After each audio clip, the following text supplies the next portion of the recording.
Well, we've just got information from our correspondents and our teams in Perth that the search for debris from Malaysia Airlines 370 will resume this Thursday.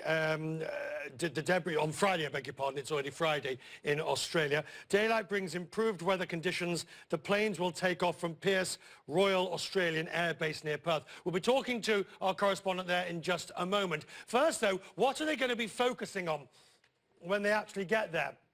The big search now is really to find the hundreds of objects that have been spotted. And the search planes will take off within the next few hours. So you're looking at, let's just go through them.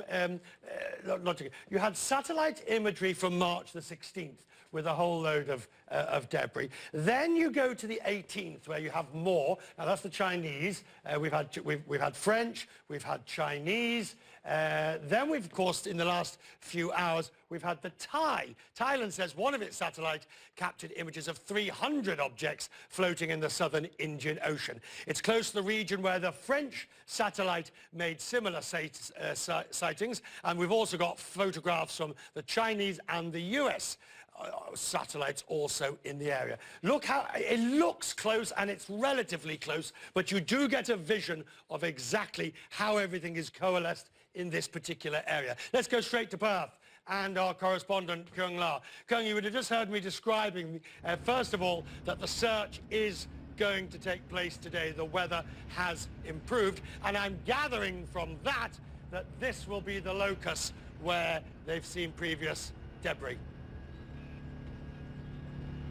Yeah, certainly all these satellite images that we're getting, that we're hearing about from the various governments, Richard, are the breadcrumbs as to where this debris may be. Of course, we don't know if this satellite imagery is in fact any of the debris from the plane, but this is certainly giving everyone an indication of where to look. And the search, as you are indicating, we are hearing in just the last hour or so that AMSA is directing planes to take to the air again. So what we are anticipating today is that the very first search planes will start to leave this particular airport, this Air Force base, start to take the long flight, the 4-hour flight down to the search area, and it is very touch and go. I was actually with the U.S. military, the Navy, waiting to board the P-8, and it was suddenly scrubbed at the last minute. The conditions out there yesterday were extremely tough, zero visibility, so it is very much touch and go, Richard. Now, here's the question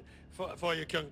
Bearing in mind that we're talking about 300 images or potential objects from the Thai, and there was 130 from the previous, I know the area is vast, but we're now talking about potentially several hundred pieces or objects, which even in this area, with the amount of searches going on, somebody somewhere will see something over the next few days. That's the hope. And I emphasize the word hope, because if you actually talk to the people who are going into the planes, who are looking out at this vast area, the way the waters are, they're extremely deep. There is no landmass to stop the waves. It's like a giant washing machine. It's very tough to spot anything. And there's an enormous amount of ocean garbage out there. This is a giant gyre, so it's always swirling and twirling.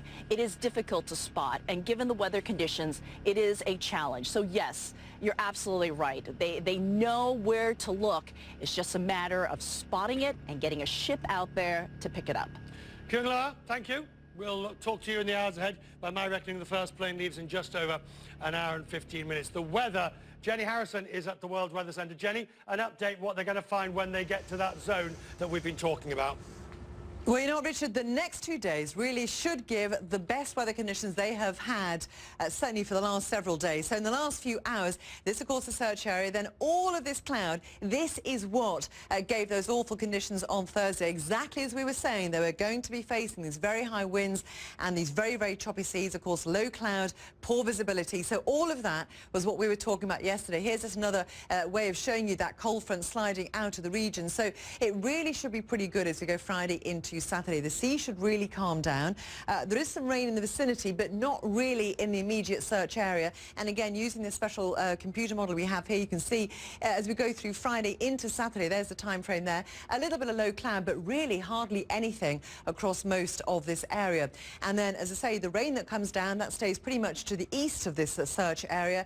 And when it comes to the winds, they do start out quite brisk, but then look at this, we've got these blue areas, and so that really indicating the calmest conditions in terms of wind on top of the waves that we have had for several days. So that is the forecast for the next couple of days. It really does, as I say, give them the best chance they've had so far to actually see anything that, as we know, is out there. And then this is the conditions right now at Pierce Air Force Base, so really good visibility, light winds from the southeast, and so hopefully, as I say, Richard, the next couple of days, good conditions throughout the time frame, nothing to stop them getting out there, coming back and having really good long periods of searching whilst they are, with good clear skies, a little bit of cloud and much, much calmer winds.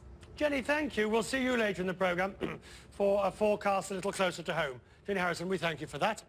Going up on question